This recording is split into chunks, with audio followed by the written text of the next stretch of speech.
Hello and welcome to the kabaddi Adda powered bye sportsbet.io। हमारे पिछले episode के बाद प्रो कबड्डी लीग में 5 मैचेस हो चुके हैं, जिसमें से बस एक टाई रहा है और बाकी सारे मैचेस बहुत बड़े मार्जिन यानी 7 पॉइंट से ज्यादा मार्जिन से जीते गए हैं। क्या वजह हो सकती है इस ट्रेंड की, और क्या इस हफ्ते भी ये ट्रेंड शुरू रहेगा? यही बातें हम करेंगे वेटरन डिफेंडर रोहित राणा जी के साथ इन द कबड्डी अड्डा।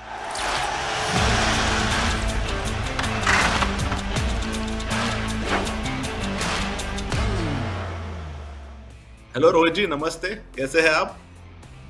हेलो साहिल भाई, नमस्ते। बस बढ़िया, आप बताओ। बस बिल्कुल बढ़िया रोहित जी। रोहित भाई, महाराष्ट्र के जो टीम्स हैं उनके लिए काफी सक्सेसफुल वीक रहा। जैसे पुनेरी पलटन 2 में से 2 मैचेस जीत चुके हैं और यू मुंबा ने भी अपनी मैच जीतकर चौथे पोजीशन पे जगह बना ली है। तो इस वीक को कैसे एनालाइज करते हैं आप? साहिल भाई, जैसे कि ये जो अभी जो मैचेस हुए हैं, जो महाराष्ट्र की टीमों के मैचेस हुए हैं, पुनेरी पलटन हो गया, यू मुंबा हो गया, इनमें आपने एक चीज़ देखा कि इन दोनों टीमों का जो डिफेंस है कहीं ना कहीं थोड़ा अच्छा खेला है। अगर रेडर्स अच्छे खेल रहे हैं तो दूसरी टीम का डिफेंस अच्छा नहीं खेला है, तो इनकी विनिंग बहुत आसानी से हुई है। और जैसे कि यू मुंबा का आप मैच देख लो, उसमें डिफेंस अच्छा खेला है तो रेडर्स ने भी अच्छा स्कोर किया है, तो वो एक तरफा जीत हुई है उनकी। पुनेरी पलटन का भी वही ले लो आप, अगर रेडर्स चल रहे हैं तो डिफेंस भी अच्छा चल रहा है और रेडर्स भी अच्छा डिफेंस कर रहे हैं। तो ये कहीं ना कहीं दोनों टीमों की एक बहुत अच्छी बात है कि दोनों डिफेंस सेट हो गया है। और दूसरा कि दूसरी टीमों का डिफेंस अगर हल्का पड़ रहा है टीमों में, अगर जैसे कि दूसरी टीम जैसे यूपी योद्धा होगी या फिर दूसरी टीम होगी, तो ये इनका डिफेंस अगर अगर लाइट है तो दूसरी टीम जरूर जीतेगी, या तो आपके रेडर भी चल रहे हैं और अगर आपको डिफेंस भी चल रहा है। तो ये एक बहुत एक सिंपल सी बात है कि ये दोनों टीमें अच्छा करके, कोई भी टीम अगर जिसका रेड रेड रेड और डिफेंस चल रहा है टीम का, तो वो डेफिनेटली वो विन करेंगे। अब स्पेसिफिक मैचेस की बात हम करेंगे रोहित भाई मैच रिव्यूज में, लेकिन उससे पहले जैसे हम हर एपिसोड में करते हैं, हमारे व्यूअर्स को मैं याद दिलाना चाहूंगा कि स्पोर्ट्स अड्डा में हम काफी सारी मर्चेंडाइज रखते हैं हमारे व्यूअर्स के लिए। और अगर वो मर्चेंडाइज आप जीतना चाहते हैं तो एक बहुत से आसान कॉन्टेस्ट में पार्ट लेना है आपको। इस कॉन्टेस्ट में भाग लेना आपको क्या करना होगा, हमारे यूट्यूब चैनल पर आइए, सब्सक्राइब कीजिए, बेल आइकन को दबाइए, वीडियो को लाइक कीजिए और एक आसान से सवाल का जवाब दीजिए। इस हफ्ते का सवाल, which team did Pradeep Narwal make his pro kabaddi debut with? कौन सी टीम के साथ प्रदीप नरवाल ने अपना प्रो कबड्डी डेब्यू किया था? जो कबड्डी देखते हैं उनको तो इसका जवाब पता ही होगा। और जैसे हम हर एपिसोड में करते हैं, पिछले एपिसोड के विनर का नाम भी हम इस एपिसोड में अनाउंस आगे करेंगे। तो प्लीज हमारे साथ इस एपिसोड में जुड़े रहिए और जानिए कि पिछले हफ्ते आपने स्पोर्ट्स अड्डा की मर्चेंडाइज जीती या नहीं। रोहित जी, बढ़ेंगे मैच रिव्यूज की ओर।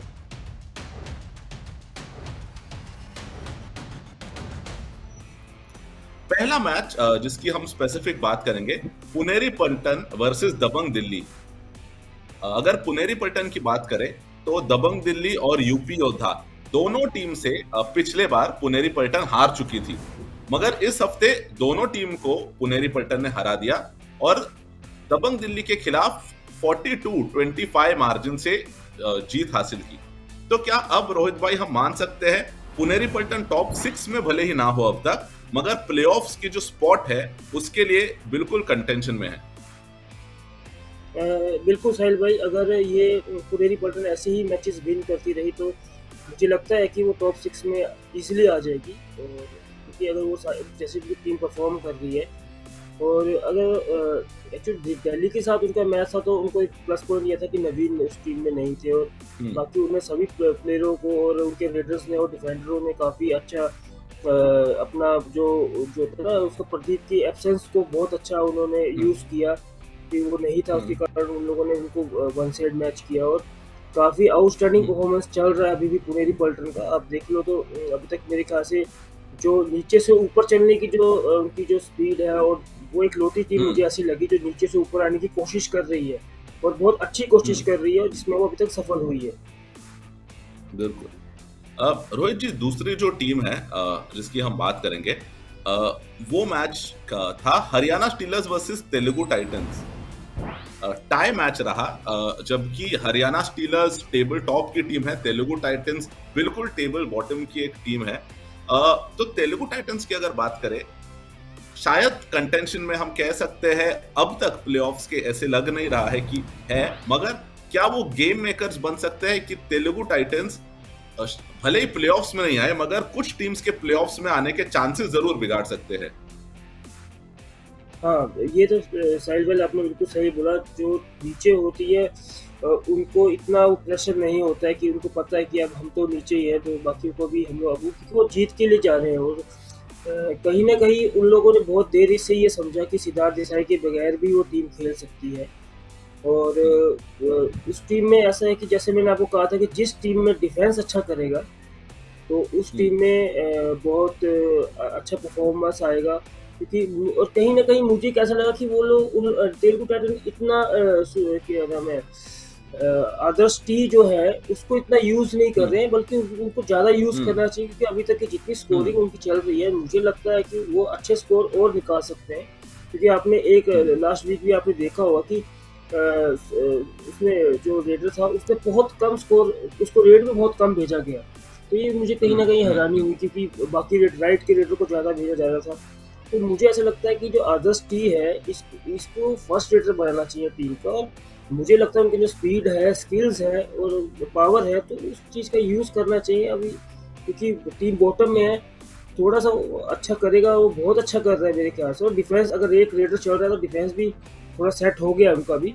जैसे संदीप कंडोला भी अच्छा कर रहे हैं, विश्वेंद्र भी अच्छा कर रहा है, सभी सही अपनी अपनी जगह सही कर रहे हैं। पर अब ये है कि उन लोगों को थोड़े चेंजेस लाने पड़ेंगे और अपने ऊपर अपने अपनी जिम्मेदारी लेनी पड़ेगी। तो ये पक्का किसी न किसी टीम का प्लेऑफ में जाने का सपना तोड़ सकते हैं।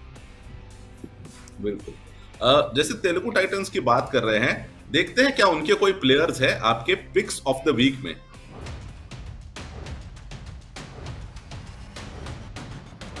रोहित भाई, कौन है आपके साथ पिक्स ऑफ द वीक इस हफ्ते के? हफ्ते के जो मेरे जो पिक्स ऑफ द वीक है वो दो पुनेरी पल्टन के हैं। जैसे असलम ईमानदार हो गए, मोहित गोहित हो गए, ये काफ़ी आउटस्टैंडिंग परफॉर्मेंस कर रहे हैं। और जैसे मैंने आपको बताया तेलुगु टाइटन के आदर्श टी, वो भी ये यंग प्लेयर है। ये तीनों यंग प्लेयर हैं और काफ़ी अच्छा परफॉर्म कर रहे हैं। हरियाणा स्टीलर्स के हमारे लेफ्ट कवर और मोहित जो जयदीप और मोहित, ये भी बहुत अच्छा परफॉर्म कर रहे हैं। सोमवीर भी तेलुगु टाइटन में बहुत अच्छा परफॉर्म कर रहे हैं, अभी आपने लास्ट मैचेस में भी देखा होगा। और फैजल ने भी अच्छा कमबैक किया है। तो ये इसकी वजह से भी फैजल का भी टीम में चलना बहुत ज़रूरी है। क्योंकि एक नाम है और एक उसका उनका जो खौफ है ना डिफेंस का, तो वो कहीं ना कहीं उनका दिखना भी बहुत ज़रूरी है। वो लास्ट मैच में दिखा भी है। तो मुझे लगता है कि ये टीम परफेक्ट टीम है मेरे आइडिया से। बिल्कुल, और ये बहुत अच्छी बात है देखने की फजल अतराचली मुझे लगता है पहली बार हमारे पिक्स ऑफ द वीक में आ चुके हैं, जबकि काफी समय से हम डिबेट कर रहे थे क्या उनका फॉर्म चल रहा है नहीं चल रहा है। जी जी, हाँ, वो भी कहीं ना कहीं अपने फॉर्म से वो भी ना खुश होंगे, क्योंकि जैसे वो माने जाते हैं डिफेंस के लिए। मेरा जो मानना है कि फैजल से अच्छा कॉर्नर मुझे लगता नहीं कोई है। पर कहीं ना कहीं कुछ ना कुछ शायद उनको इंजरी है या कुछ प्रॉब्लम है, इसकी वजह से वो अच्छा परफॉर्म नहीं करने पाए। एबिलिटी उनके अंदर है, आउटस्टैंडिंग परफॉर्मेंस करने की एबिलिटी उनके अंदर है। और अभी उन्हें लास्ट मैच में काफ़ी अच्छी अपनी परफॉर्मेंस दिखाई है। तो इस कारण वो मेरे पिक्स ऑफ द वीक में है। और सोमवीर भी बहुत अच्छा कर रहे हैं, अभी एंकल भी अच्छा लेते हैं, वो डाइट टैकल भी अच्छा कर रहे हैं, सब कुछ सही कर रहे हैं। जयदीप है, जयदीप तो ऑलरेडी अभी टॉप में चल रहे हैं। तो मोहित है, क्या आदर्श टी है, मोहित गोहित है। मोहित गोहित ने बहुत इम्प्रेस किया इन लास्ट वीक में। मोहित गोहित ने बहुत इम्प्रेस किया है। मोहित गोहित ने भी, और इस्लाम अपना असलम ईमानदार है, इसने तो आउटस्टैंडिंग परफॉर्मेंस रेडिंग में भी और डिफेंस में भी। तो आप इस तरह से इसको ऑलराउंडर मान सकते हैं कि आने वाला इंडिया को एक ऑलराउंडर मिलने वाला है। बिल्कुल। मैं हमारे सारे व्यूअर्स को एक बात याद दिला दूं कि जो पटना पायरेट्स है और गुजरात जायंट्स है, उनके मैचेस पिछले हफ्ते नहीं हुए। तो जो उनके फैंस है अगर ये सोच रहे हैं कि क्यों हमारे टीम के प्लेयर्स नहीं है पिक्स ऑफ द वीक में, तो ये वजह है कि पटना पायरेट्स और गुजरात जायंट्स के प्लेयर्स इस हफ्ते नहीं है। शायद अगले हफ्ते आ जाए जब उनके मैचेस हो तो। जी। रोहित भाई, मेरे फेवरेट सेगमेंट में बढ़ने से पहले एक और बार सारे जो व्यूअर्स हैं उनको मैं याद दिला दूं कि स्पोर्ट्स अड्डा की ढेर सारी मर्चेंडाइज आप जीत सकते हैं, और जीतने के लिए बहुत आसान सी चीज करनी है। यूट्यूब चैनल पर आना है, वीडियो को लाइक करना है, चैनल को सब्सक्राइब करना है, बेल आइकन को दबा दीजिए और एक बहुत आसान से सवाल का जवाब कमेंट्स में दीजिए। इस एपिसोड का सवाल, Which team did Pardeep Narwal make his pro kabaddi debut with? कौन सी टीम के साथ प्रदीप नरवाल ने अपना प्रो कबड्डी डेब्यू किया? और जैसे हमने प्रॉमिस किया था, पिछले एपिसोड के विनर का नाम, पिछले एपिसोड में सवाल था फाइनल में प्रो कबड्डी के कौन से प्लेयर ने सबसे ज्यादा पॉइंट स्कोर किए हैं। काफी लोगों ने कहा प्रदीप नरवाल, मगर सही जवाब था पवन सेहरावत, जिन्होंने सीजन 6 के फाइनल में 22 पॉइंट स्कोर किए थे। और सही जवाब दिया है सौरभ दास जी ने। सौरभ जी, कॉन्ग्रेचुलेशंस, आप स्पोर्ट्स अड्डा की ढेर सारी मर्चेंडाइज जीत चुके हैं। और अगर हमारे बाकी व्यूअर्स को भी जीतनी है तो प्लीज हमारे कॉन्टेस्ट में भाग लेते रहिए और मर्चेंडाइज जीतते रहिए। रोहित जी, अब आएंगे पॉइंट या एम्प्टी रेड पर।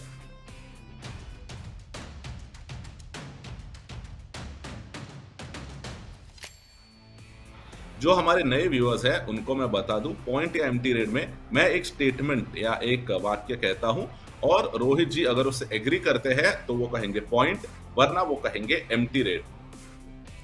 रोहित भाई, पहली रेड इस एपिसोड की, अपने ब्रेक के बाद पटना पायरेट्स बहुत स्ट्रॉन्ग कमबैक कर सकते हैं।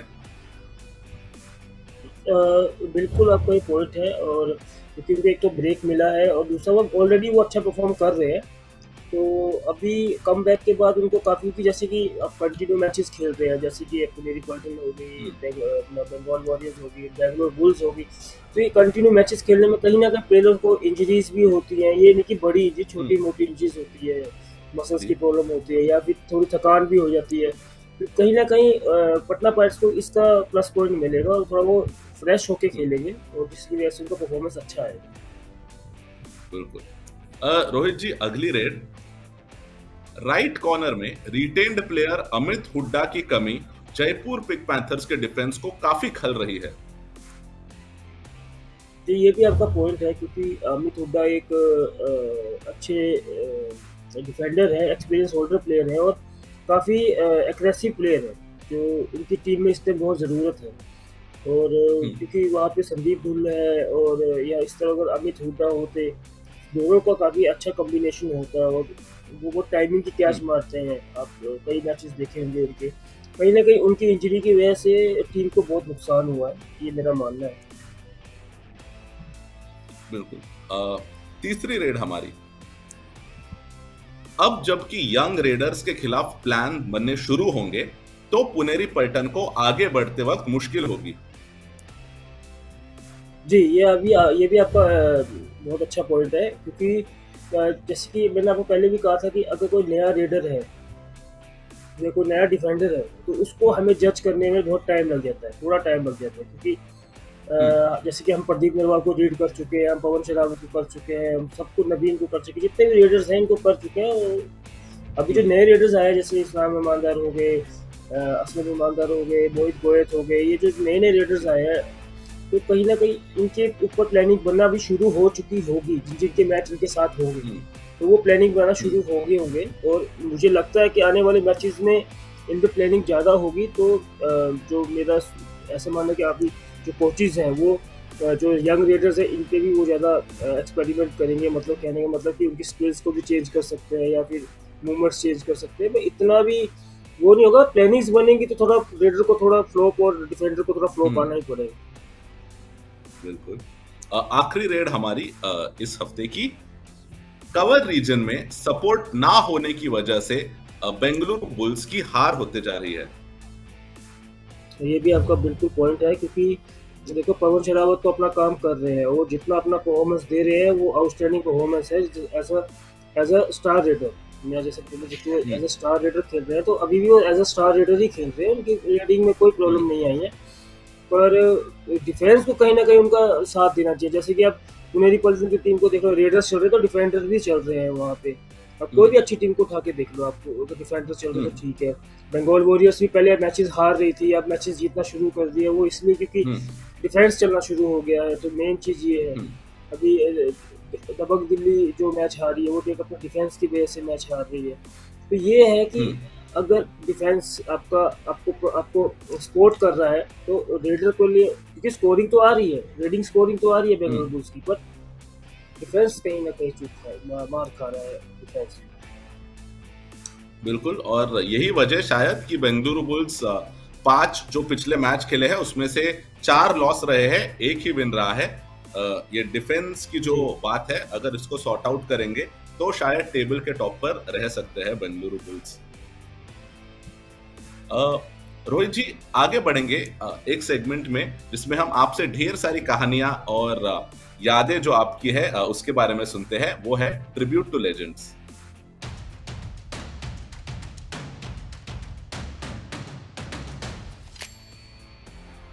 इस एपिसोड के हमारे लेजेंड जोगिंदर सिंह नरवाल दबंग दिल्ली में जब आए थे, मुझे याद है शायद प्रो कबड्डी में उसके पहले इतने ज्यादा उनको लोग शायद ना जानते हो, मगर जब दबंग दिल्ली में आए थे बिल्कुल एक बॉटम की टीम दबंग दिल्ली को पहले आई थिंक पिछले 5 सीजन में, पहले 5 सीजन में दबंग दिल्ली काफी बॉटम में चल रही थी, मगर सडनली नवीन कुमार आए, जोगिंदर सिंह नरवाल कैप्टनसी में आए, तब से दबंग दिल्ली बिल्कुल टॉप की टीम चल रही है।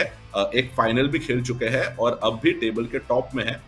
रोहित जी, आपकी कुछ यादें या कुछ बातें जो जोगिंदर सिंह के साथ जुड़ी हो? जी, जोगिंदर भाई साहब को मैं जब वो नॉर्दर्न रेलवे में थे तब से मैं उनको जानता हूँ, और काफ़ी अच्छे हैं, काफ़ी मेल मिलाप बहुत अच्छा है उनका, और हमेशा जूनियर्स प्लेयर को हमेशा वो आप कभी भी देखना, वो जूनियर्स प्लेयर को हमेशा समझाते रहेंगे कि ये नहीं। और मेरा मानना ये है कि वो अपने टाइम को वो इंडिया के सबसे, क्या पूरे वर्ल्ड के सबसे बेस्ट कॉर्नर रहे हैं। क्योंकि अभी आपको पता है कि ये एज एक ऐसी चीज़ होती है कि आदमी तो इतना एक दिन तो उसको गेम डाउन आता ही है। पर जब हमने उनको देखा था तो वो बहुत अच्छे थे। उसके बाद ओएनजीसी में भी मैं उनके साथ खेला हूँ, ओएनजीसी में हम लोग साथ में थे, तो काफ़ी एग्रेसिव कॉर्नर माने जाते थे, और इतनी स्पीड थी कॉर्नर के अंदर, आप मान सकते थे वो रेडर के बिल्कुल बगल से भी होके जा सकते थे, इतनी स्पीड थी उनके अंदर। और मैंने उनको पीक पे भी देखा है कि काफ़ी, और बाय हार्ट बहुत अच्छे हैं। आपको कभी भी नए प्लेयरों को कभी वो मतलब ऐसे इतना तंग नहीं करते हैं, और हमेशा उनको समझाते रहते हैं। कैच भी लग जाए तो कुछ भी नहीं, पर हमेशा मोटिवेट करते रहते प्लेयरों को कि यार तुम यंग हो, ये करो, मतलब बहुत अच्छा है। और बाकी उनकी गेम है वो भी बहुत अच्छी है। और अभी तो उनका लड़का भी जो है वो भी खेलना शुरू कर गया है, अभी प्रो में दिल्ली की टीम से खेल रहा है। तो वो बहुत, आप देखो वो इतने मस्कुलर नहीं है वो, और बट उनके अंदर मतलब पूरी दुनिया की सबसे ज़्यादा स्किल्स उनके अंदर है, और दुनिया भर का एक्सपीरियंस उनके अंदर है। आप कहीं भी देख लो उनको, आज वो खेल रहे हैं, अभी तक वो खेल रहे हैं, तो वो अपने एक्सपीरियंस और अपने टेक्निक की वजह से खेल रहे हैं, जो अभी तक वो खेल रहे हैं। तो by heart he is a very good person. और वैसे भी वो प्लेयर तो सबको पता है, वो बहुत अच्छे, जो भी कबड्डी पुराने वो खेलते आ रहे हैं, अभी तक वो खेल रहे हैं। जैसे अजय ठाकुर हो गए, जितने भी बड़े बड़े प्लेयर, राकेश कुमार हो गए, जैसे जितने भी बड़े अनूप भाई साहब हो गए, राकेश भाई साहब हो गए, मंजीत चिन्नर हो गए, ये सब उनकी गेम से वाकिफ़ है, काफ़ी अच्छे प्लेयर रह चुके हैं, इंडिया भी बहुत बार खेले हुए हैं। बिल्कुल रोहित भाई, बहुत अच्छा हमें लगता है ट्रिब्यूट टू लेजेंड्स में आपकी कहानियां सुनकर, मगर अगले हफ्ते से हम जो मॉडर्न लेजेंड्स हम कह सकते हैं गेम के, जो अपकमिंग प्लेयर्स है, या फिर हम कह सकते हैं जो प्लेयर्स अब अपने पीक पर आ रहे हैं, उनकी बातें करना शुरू करेंगे। तो काफी उनके गेम को एनालाइज करेंगे, और बिल्कुल रोहित भाई, जो आपकी कुछ कहानियां अगर उनसे जुड़ी हो, कुछ यादें जुड़ी हो, तो उनके बारे में सुनेंगे। तो अगले हफ्ते के लिए मैं तो बहुत एक्साइटेड हूँ नए सेगमेंट के लिए। देखेंगे फैंस भी उतने एक्साइटेड है या नहीं। रोहित जी, आखिरी सेगमेंट में आएंगे, एक आखिरी सेगमेंट जिसमें रोहित जी से हम बहुत मुश्किल काम करने कहते हैं, जो है विनर्स की प्रेडिक्शन आने वाले मैचेस के। मगर उससे पहले एक आखिरी बार सारे फैंस को मैं बता दूं कि स्पोर्ट्स अड्डा की ढेर सारी मर्चेंडाइज है जो आप जीत सकते हैं। जीतने के लिए रोहित जी क्या क्या करना है यूट्यूब पर? यूट्यूब पे जाए, सब्सक्राइब करें और लाइक करें और बेल आइकन दबा दें। और साथ में जो जवाब है, इतना मुश्किल भी जवाब नहीं है, आप इसको आराम से इसका आंसर दें और बहुत सारी मर्चेंडाइज जो भी आपकी बिलिंग्स है सब लोग आपको प्राइजेस लें अपने। बिल्कुल। इस एपिसोड का सवाल, किस टीम के साथ प्रदीप नरवाल ने अपना प्रो कबड्डी डेब्यू किया था? रोहित जी, इंग्लिश स्पीकिंग व्यूअर्स के लिए एक बार इंग्लिश में सवाल। Okay. Which team did Pradeep Narwal make his pro kabaddi debut with? तो इसका जो जवाब है वो ऑलरेडी हम अपनी एक वीडियो में दे चुके हैं, मेरे ख्याल से पिछली 2-3 वीडियो में दे चुके हैं। बिल्कुल बिल्कुल रोहित जी, तो प्लीज जाकर हमारे पिछले एपिसोड देखिए, शायद आपको इसका जवाब मिल जाए और फिर आप स्पोर्ट्स अड्डा की ढेर सारी मर्चेंडाइज जो है वो जीत सकते हैं। आखिरी सेगमेंट में आते हैं जो है राणा की रेड।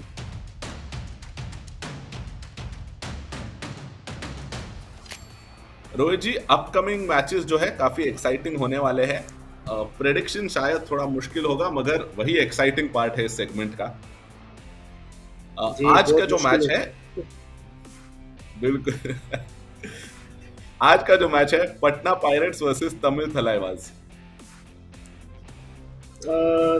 तमिल थलाइवास। ओके। उम्मीद है गुजरात जायंट्स और पटना पायरेट्स, एक बार मैं व्यूअर्स को बता दूं, उम्मीद है पटना पायरेट्स और गुजरात जायंट्स इस हफ्ते से फिर मैच पर दिखे हमें। अगर ऐसा होगा तो काफी एक्साइटिंग होगा। तो हम जो ओरिजिनल शेड्यूल है उसके हिसाब से जा रहे हैं। कल की एक match Gujarat Giants versus Dabang Delhi. Gujarat Giants. Okay. Telugu Titans versus Bengal Warriors. Bengal Warriors. Okay. आप नहीं मानते कि अपसेट हो सकता है इसमें भी तेलुगु टाइटंस का जरा? हाँ, हो सकता है, क्योंकि मैंने कहा जैसे कि हर इंसान की, हर एक रेडर की और हर एक डिफेंडर की एक वीक पॉइंट होता है, तो वो इन दोनों टीमों का काफ़ी अच्छा मैच होने वाला है। मैं एज ए श्योर नहीं कहता कि यही टीम जीतेगी, बट अभी हर मैच क्रूशियल है और एक का आंसर देना है तो वो देना ही पड़ेगा, वो क्या कर सकते हैं। बिल्कुल। रोहित जी, कमबैक टीम पटना पायरेट्स का और एक match, Patna pirates versus Jaipur pink panthers. ये मैच भी अच्छा होगा, मुझे लगता है इसमें जयपुर जीतेगी, क्योंकि जयपुर के राइट रेडर्स बहुत हैं और पटना के लेफ्ट रेडर्स थोड़े कम हैं। ओके। तमिल थलाइवास के लिए टॉप में आने का एक और मौका, तमिल थलाइवास वर्सेस बेंगलुरु बुल्स। ये तमिल थलाइवास इसमें कर सकती है, मतलब बेंगलुरु बुल्स का डिफेंस नहीं चलता है तो। बिल्कुल। तो अगर आपके प्रेडिक्शंस के हिसाब से जाए तो तमिल थलाइवास बिल्कुल इस हफ्ते 10 पॉइंट लेकर टेबल के टॉप 6 में पहुंच सकती है और टॉप के टीम्स को चैलेंज कर सकती है। तो रोहित जी, सारे प्रेडिक्शंस आपके हमने लॉक कर लिए हैं और अगले एपिसोड में देखेंगे मैच एनालिसिस में कि किस टीम ने कैसे किया है। हमारे साथ जुड़ने के लिए इस एपिसोड में thanks a lot Rohit ji. Thank you Sahil भाई। और हमारे सारे जो व्यूअर्स हैं उनको मैं बता दूं कि कबड्डी अड्डा के episodes every Monday and Friday को आते हैं, तो प्लीज चैनल को सब्सक्राइब कीजिए और बेल आइकन को दबाए रखिए ताकि जब भी एपिसोड आए आपको नोटिफिकेशन मिले और आप मेरी और रोहित जी की बातें सुन सके। रोहित जी, एक आखिरी बार इस एपिसोड का जो सवाल है मैं हमारे व्यूअर्स हैं उनको बता दूं। इस एपिसोड का सवाल, Which team did Pradeep Narwal make his pro kabaddi debut with? Pradeep Narwal में प्रो कबड्डी में अपना डेब्यू कौन से टीम के साथ किया था? इस कॉन्टेस्ट में आप भाग ले सकते हैं। सब्सक्राइब कीजिए, बेल आइकन दबाइए, लाइक कीजिए और कमेंट्स में इस सवाल का जवाब दे दीजिए। रोहित जी, अब आपसे मुलाकात होगी मंडे को और सारे व्यूअर्स के लिए हम और ढेर सारी एक्साइटिंग कहानियां लाएंगे इन द कबड्डी अड्डा।